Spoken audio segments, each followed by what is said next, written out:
కొంచెం కన్సెషన్ ఇస్తాడు, కొంచెం ఎగ్జంప్షన్ ఇస్తాడు. కర్మ చస్తే ఇవ్వరు. 1000 ఆవులు 1000 దూడలు ఉన్నాయి.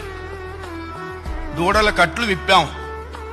ఏ దూడ దాని దగ్గరికి వెళ్ళి దాని తల్లి దగ్గరికి వెళ్ళి సరిగ్గా ఆగుతుంది.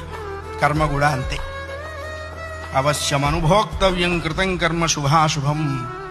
వండిన అన్నం తినలేకపోవచ్చు, చేసుకున్న కర్మని అనుభవించక తీరదు. చాలామంది కొన్ని అనవసర మాటలు మాట్లాడుతుంటారు.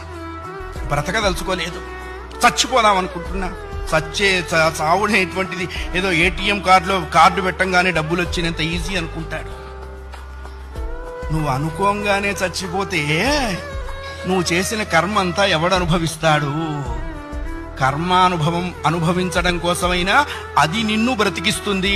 నీ ఇండివిజువల్ ఐడియాస్తో నువ్వు బ్రతకవో ధర్మశాస్త్రం చెప్పింది.